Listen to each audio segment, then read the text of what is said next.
In chemistry, we want to use numbers that are precise, but the precision of the answers we give when we're crunching problems is going to be limited by the measurements or numbers we start out with. We deal with this by paying attention to significant figures.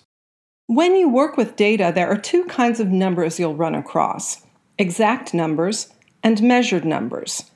Exact numbers are numbers we know by counting. The number is known exactly. For example, the number of seconds in a minute is 60. No more, no less, that's how it's defined. The number of eggs in a dozen is 12. There are 5 puppies in this litter. These are things we know by counting. Measured numbers are numbers you get by measuring. The exact value is not known. How accurate or precise the number is depends on what you use to measure it. In science, we only report the numbers we're sure about. We use significant figures to indicate the degree of certainty. Significant figures are used to indicate the precision of a measurement. Now, exact numbers are accurate to an infinite number of decimal places. The precision is infinity. There are infinite significant figures. For example, there are exactly 60 seconds in a minute. 2.54 centimeters is exactly 1 inch. 1 meter is exactly 1,000 millimeters. Notice that there are no decimals. There's no need for them because the numbers are exact. For measured numbers, the number of significant figures is the number of digits known with certainty plus 1 uncertain digit.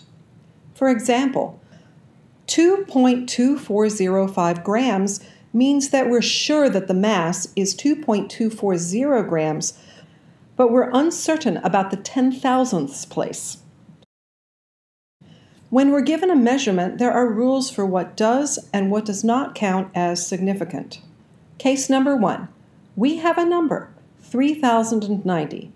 Nobody told us this was an exact number, so we'll assume it's a measured number. There's also no decimal place. That's important here. Notice that we have 2 zeros here. The 0 in the 100ths place is called a captive 0.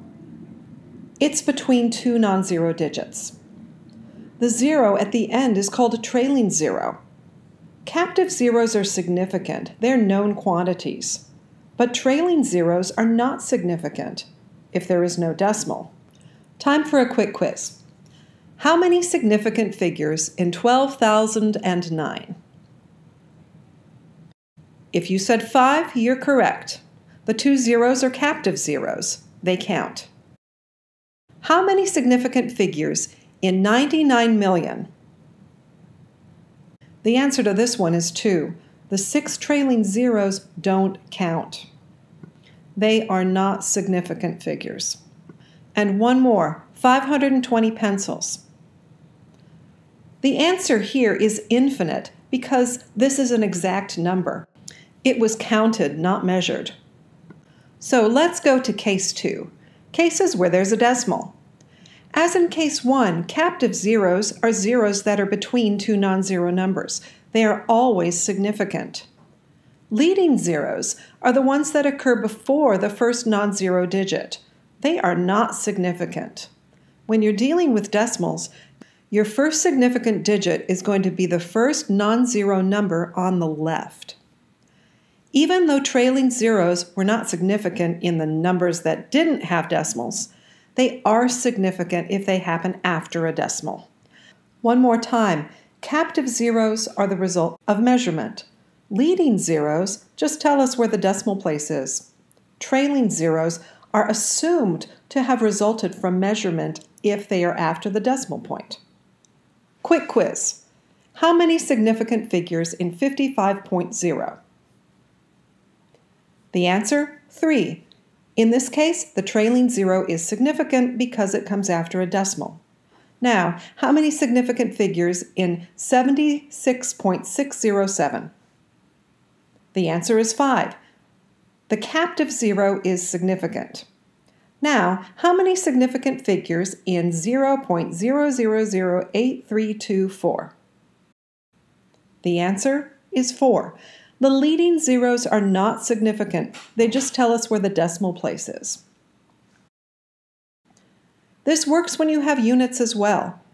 In this example, there are only 2 significant figures.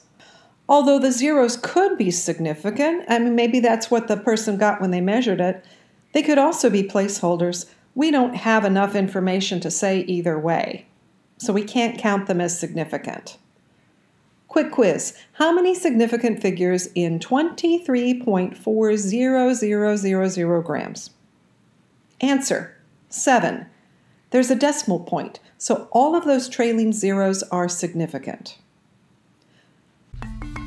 So now you should know something about rounding and significant figures. Be sure to remember these when you're doing your chemistry problems.